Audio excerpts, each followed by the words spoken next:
శ్రీగురుభ్యో నమ. హరి ఓం. శ్రీ మహాగణాధిపతే నమ. శ్రీ మహాసరస్వత్యే నమ. శ్రీగురుభ్యో నమ. హరి ఓం. అందరికీ ఉగాది శుభాకాంక్షలు. విశ్వవసునామ సంవత్సర ఉగాది శుభాకాంక్షలు. మనకి ఈ సంవత్సరం విశ్వవసు నామ సంవత్సరం. ఆ విశ్వవసు అనే పేరుతోటి ఈ సంవత్సరం మొత్తం కూడా మనకి ఉగాది నుంచి మొదలవుతూ ఉంది.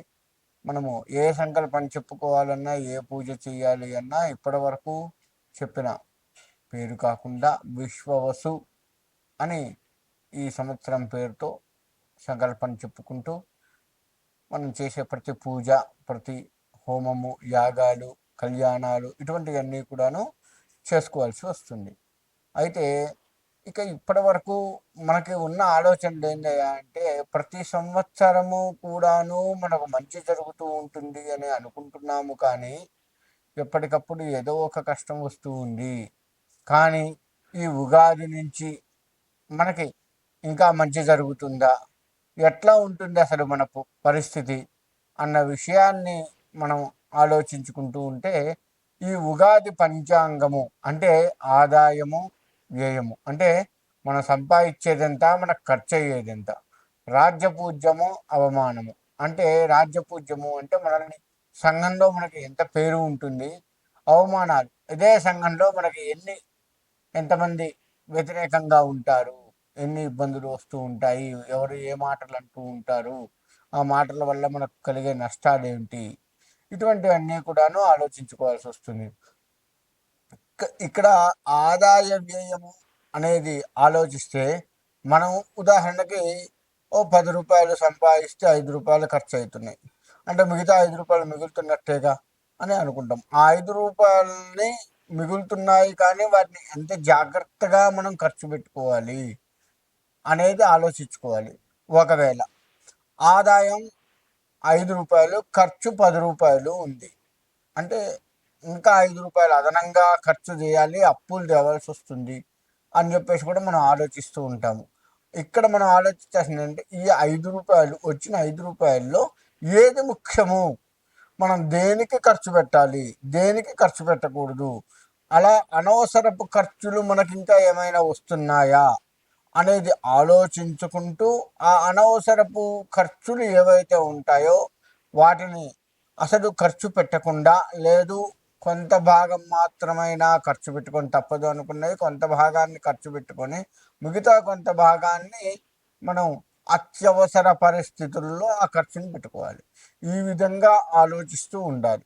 అప్పుడే మనకు ఆదాయం తక్కువ ఉన్నా సరే మనకు కాస్త ఒడిదుడుకులు లేకుండా ఈ సంవత్సరం మొత్తం సాగిపోయే అవకాశం ఉంటుంది. ఇక రాజ్యపూజ్యం, అవమానాలు అని చెప్తూ ఉంటాము. ఈ రాజ్యపూజ్యం అంటే మనల్ని బా ఫలానా వాళ్ళు మంచివాళ్ళు అని పొగుడుతూ మన మన చుట్టూ మన అవసరాల కోసం కావచ్చు, వాళ్ళ అవసరాల కోసం కావచ్చు, మన చుట్టూ తిరుగుతూ ఉంటారు.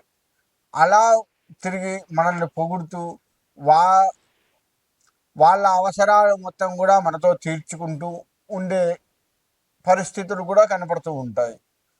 కాబట్టి అలా వచ్చే వాళ్ళు ఎవరు, మనం వాళ్ళకి ఎంతవరకు అవసరం, వాళ్ళు మనకు ఎంతవరకు అవసరం, ఇటువంటివి కూడా ఆలోచిస్తూ మనం ముందుకు వెళ్ళాలి. అలా వెళ్ళగలుగుతూ ఉంటే కాస్త బాగుంటుంది. ఇక తిట్టేవాళ్ళు, అవమానాలు అంటే మనల్ని వ్యక్తిగతంగా కావచ్చు, సామాజిక పరంగా కావచ్చు అవమానిస్తూ ఉంటారు.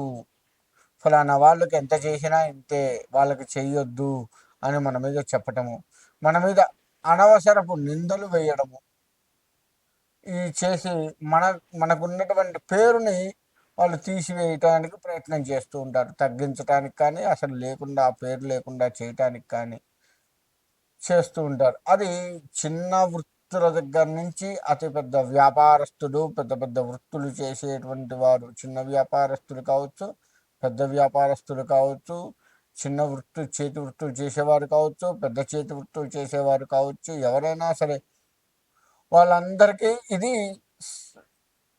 తప్పకుండా ఇటువంటి ఆటుపోట్లు జరుగుతూ ఉంటాయి. కాబట్టి అటువంటివి కూడా అంటే ఈ రాజపూజ్యము, అవమానాలు కూడాను చూసుకుంటూ వాళ్ళతో అందరితో సామరస్యంగా మనం మెలుగుతూ మనకి ఎంత కోపం వచ్చినప్పటికీ కాస్త మనం తగ్గి వాళ్ళతో సమన్వయంగా వెళుతూ ఉన్నట్లయితే మన రాజ్యపూజ్యం మనకి ఎక్కడికి వెళ్ళదు. అవమానాలు మనల్ని ఏమీ చెయ్యవు.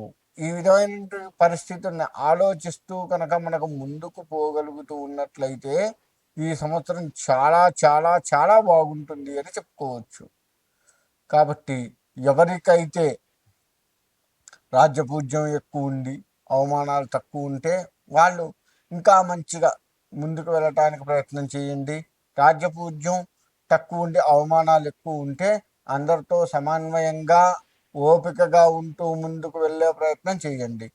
ఇక ఆదాయం ఎక్కువ ఉండి ఖర్చు తక్కువ ఉన్నటువంటి వాళ్ళకి, వ్యయం తక్కువ ఉన్నటువంటి వాళ్ళు ఎవరైతే ఉంటారో వాళ్ళు ఆ మిగిలిన ఆదాయాన్ని కూడా దాచిపెట్టుకుంటూ మీ జీవితాన్ని ఇంకా సుఖంగా ఉంచండి. ఒకవేళ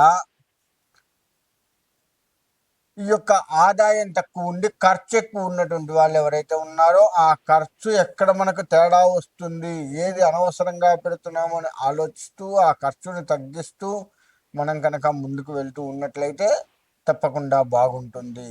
కాబట్టి ఈ విధమైన ఆలోచనలు చేస్తూ ఈ ఉగాది నుంచి మన జీవితాన్ని ఒక సమన్వయంగా నడుపుకుంటూ ముందుకు వెళ్ళాలి.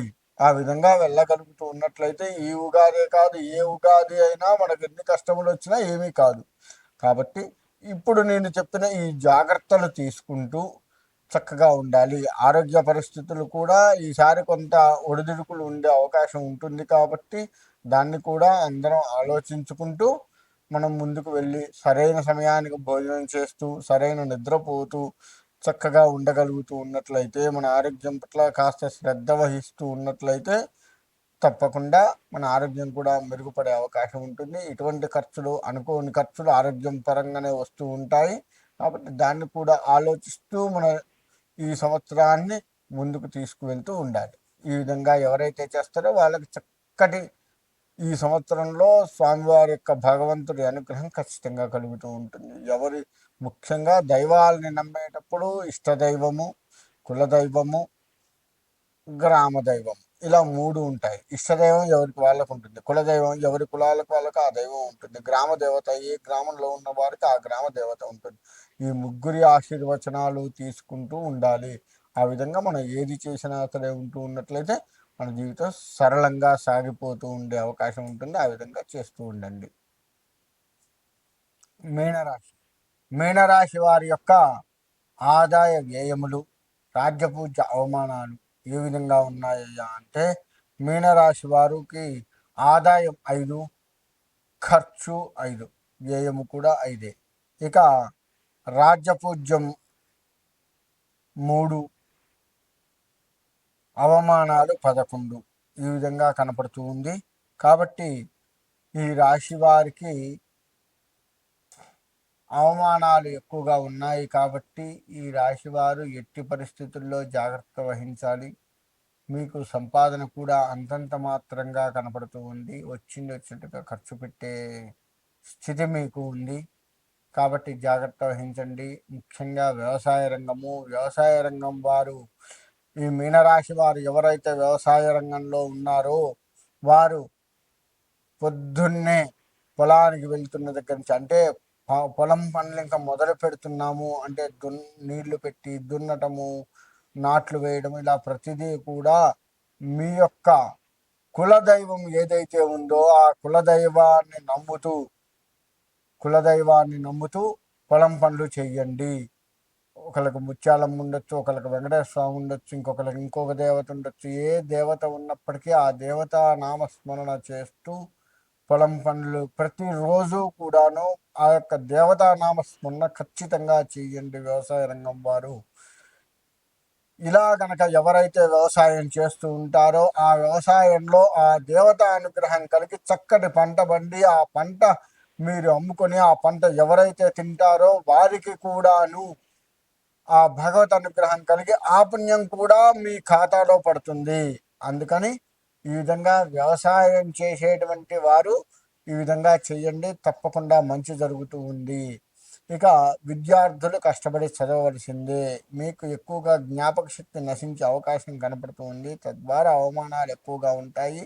కాబట్టి మీ జ్ఞాపక శక్తిని పెంచుకునే మార్గాన్ని అన్వేషిస్తూ భగవత్ నామస్మరణ చేస్తూ మీరు చదువుతూ ఉండండి. తప్పకుండా మంచి జరిగే అవకాశం ఉంటుంది. ఇక రియల్ ఎస్టేట్ రంగం వారు కూడాను అంతే. రియల్ ఎస్టేట్ రంగం వారికి ఖర్చు బాగానే కనపడుతున్నప్పటికీ కూడాను కాస్త నెమ్మదిస్తూ ఉంటారు. ఏం కాదులే, ఎప్పుడున్న ఖర్చే అన్న ఒక మానసిక స్థైర్యాన్ని వీళ్ళు అందిపుచ్చుకుంటూ ఉంటారు. కాబట్టి రియల్ ఎస్టేట్ రంగం అదొక్కటే ప్లస్ పాయింట్. మిగతా చోట ప్రతి చోట కూడాను ఆ యొక్క మానసిక స్థైర్యాన్ని, ఆ యొక్క ఖర్చు వచ్చింది, ఆదాయం తక్కువ ఉన్నా ఖర్చు వచ్చింది అనేది ఒక్కటి పక్కకు పెడితే, ఆ ధైర్యాన్ని పక్కకు పెడితే మిగతావి మొత్తం కూడాను అవమానాలతో కూడుకొని మానసికంగా కుంగిపోతూ ఉంటారు. కాబట్టి ఆ విధమైనటువంటి ప్రలోభాలకు కానీ ఇబ్బందులకు కానీ పడకుండా భగవద్నామస్మరణ చేస్తూ ఈశ్వరాభిషేకం చేసుకుంటూ ఉండండి. తప్పకుండా మంచి జరుగుతూ ఉంటుంది. అమ్మవారి ఆరాధన ఎక్కువగా చేసుకోండి. మీనరాశి వారు ఇంకా బాగుంటుంది. ఒకటి. రెండోది ఏంటంటే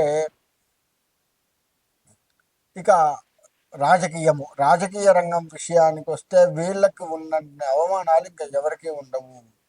ఎందుకంటే ప్రతి పని కూడాను కావాలని ఆలస్యం చేసే మనస్తత్వాన్ని కలిగి కలిగి ఉండేటట్లుగా వీళ్ళకు తయారవుతూ ఉంటారు. కాబట్టి ఆ విషయాన్ని జాగ్రత్త వహించి ముందుకు వెళ్ళండి. మీరు ఎక్కడైతే పోగొట్టుకున్నారో అక్కడనే సాధించాలి అన్న దృక్పథంతో రాజకీయ పరంగా ముందుకు వెళ్ళినట్లయితే మీకు అంతా మంచి జరిగే అవకాశం కనపడుతూ ఉంది. సమయపాలన పాటిస్తూ ఉండండి, మీకు అంతా బాగుంటుంది.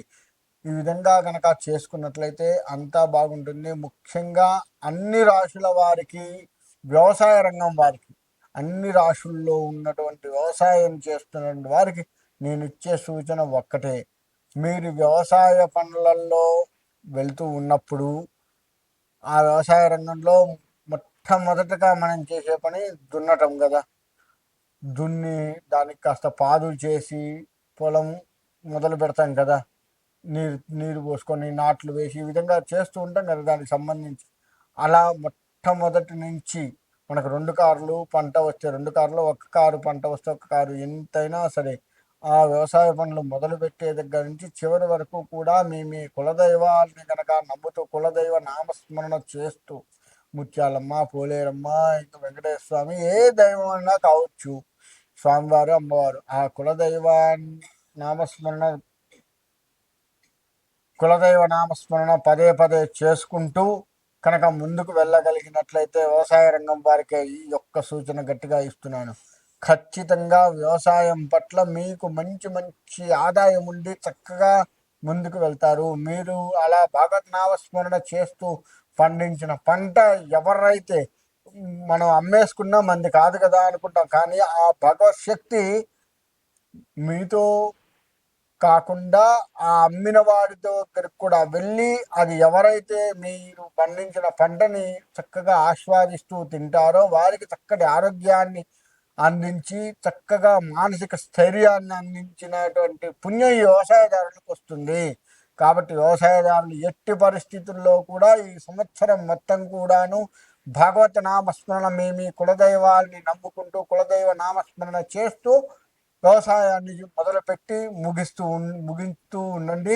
తప్పకుండా మీకు మంచి జరిగేది కనపడుతూ ఉంది. ఈ విధంగా ఉంటూ వ్యవసాయమే మనకి మూలం కాబట్టి దాన్ని ఆ విధంగా చేస్తుంటే అన్ని రంగాల వారికి ఆ భగవత్ శక్తి అందించిన పుణ్యం మీకు వచ్చి మీ కుటుంబము, మీ వంశము కూడా అభివృద్ధి చెందుతుంది. ఆ విధంగా దోహదపడుతూ ముందుకు వెళ్ళాలి అని కోరుకుంటూ సెలవు తీసుకుంటాం. ఈ విశ్వవసు నామ సంవత్సరంలో అందరం కూడా ఇప్పటి వరకు రాశి ఫలాలు చెప్పుకుంటూ ఉంటున్నారు కదా.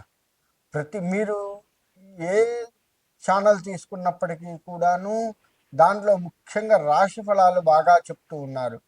కానీ కొంచెం లోపలికి కనుక వెళ్ళి చూసినట్లయితే రాశి ఫలాలన్నీ కూడాను మన జన్మ నక్షత్రాల నుంచి కానీ నామ నక్షత్రాల నుంచి కానీ ఆధారపడి ఉంటాయి కదా. మరి ఆ నక్షత్రం వారి యొక్క ఫలితం ఏ విధంగా ఉంటుంది, వాళ్ళకి ఏదేది అందుతుంది, ఈ సంవత్సరం మొత్తం కూడా వాళ్ళ పరిస్థితి ఏ విధంగా, వాళ్ళకి ఏది అలంకారంగా ఉంటుంది, మానసిక స్థితి ఎలా ఉంటుంది, ఇటువంటి ఇంకా సంక్షిప్తమైన విషయాలు చెప్పుకోవాలి అని చెప్పేసి ఈసారి నేను ఈ విధంగా ముందుకు రావడం జరిగింది. కాబట్టి మీ నక్షత్రాలు, అది జన్మ నక్షత్రం కావచ్చు, నామ నక్షత్రం అంటే మీ పేర్ల మీద వచ్చేటువంటి నక్షత్రం కావచ్చు, ఆయా నక్షత్రాల వారికి ఏ ఏ నక్షత్రాల వారికి ఏ విధంగా ఉంటుంది అనేది ఇప్పుడు సంక్షిప్తంగా తెలుసుకుందాము. ఇక అశ్విని, పుష్యమి, స్వాతి నక్షత్రం వారు, వీళ్ళ మానసిక పరిస్థితి ఎలా ఉంటుందయ్యా అంటే కాస్త మనస్తాపంతో ఉంటారు. ఈ సంవత్సరం మొత్తం కూడాను వీళ్ళకి స్థిమితం కాస్త తగ్గుతూ ఉంటుంది. అంటే ఒక రకంగా పిచ్చి వాళ్ళైనా కావచ్చు, లేక మానసికంగా కుంగిపోతారు. ఈ నక్షత్రాల వారు మానసిక స్థైర్యాన్ని తగ్గించుకునే విధంగా ఉంటుంది. ఈ సంవత్సరం మొత్తం కూడాను కాస్త జాగ్రత్త వహించండి ఈ నక్షత్రాల వారు. ఇకపోతే భరణి, ఆశ్లేష, విశాఖ, శ్రవణం ఈ నక్షత్రాల వారికి కాస్త రాజ్యపూజ్యం బాగుంటుంది. అంటే సంఘంలో కాస్త పేరు ప్రతిష్టలు వచ్చేది కనపడుతూ ఉంది. కాబట్టి ఆ పేరు ప్రతిష్టల్ని మీరు సంపాదించుకోవడమే కాదు, దాన్ని నిలబెట్టుకునేటువంటి ప్రయత్నాలు కూడా మీరు చేస్తూ చక్కగా ఉండాలి.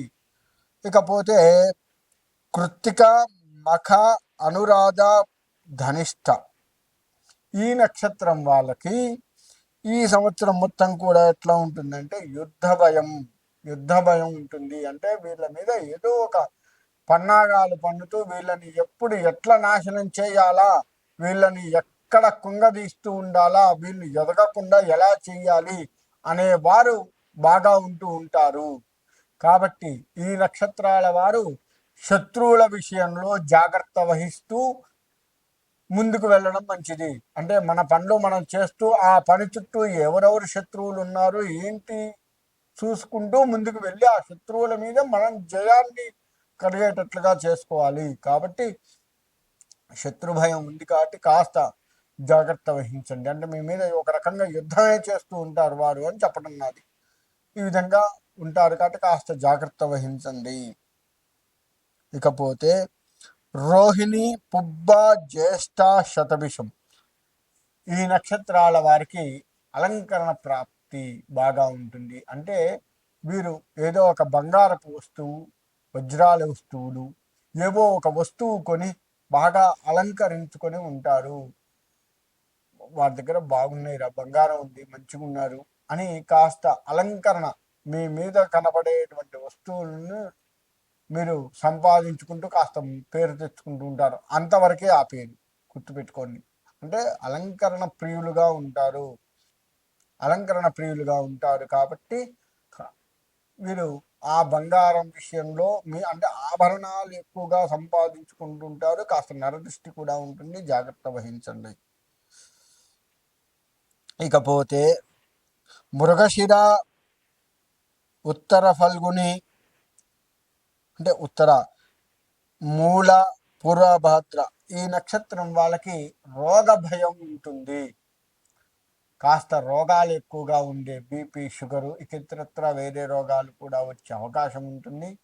కాస్త జాగ్రత్త వహించండి ఈ నక్షత్రం వారు. రోగ భయం ఉంది కాబట్టి రోగాల పట్ల అంటే మీరు తీసుకునే ఆహారం కావచ్చు, మీరు తిరిగేటువంటి పరిస్థితులు కావచ్చు, మీరు నిద్రపోయే విషయాలు కావచ్చు, సమయానికి తినడం, సమయానికి నిద్రపోవడం, కాస్త ఆరోగ్యాన్ని జాగ్రత్త వహిస్తూ ఉండండి. ఆరోగ్య భంగం బాగా కలుగుతూ ఉంటుంది. తర్వాత ఆరుద్ర, హస్త, పుష్యమి, ఆరుద్ర, హస్త, పూర్వాషాఢ, ఉత్తరాభాద్ర ఈ నక్షత్రం వారికి ఆయుర్వృద్ధి. అంటే ఆయుర్వృద్ధి ఆల్రెడీ ఉంది కదండి, ఆయుష్ ఉంటుంది కదా మనకి అని అనుకుంటాం కదా. వీరికి ఏమవుతుందయ్యా అంటే అనుకోని ఉపద్రవాలు కొన్ని వచ్చి మీరు ఆయుష్ కాస్త తగ్గే అవకాశం ఉంటుంది. కాబట్టి దాన్ని పెంపొందించుకోండి.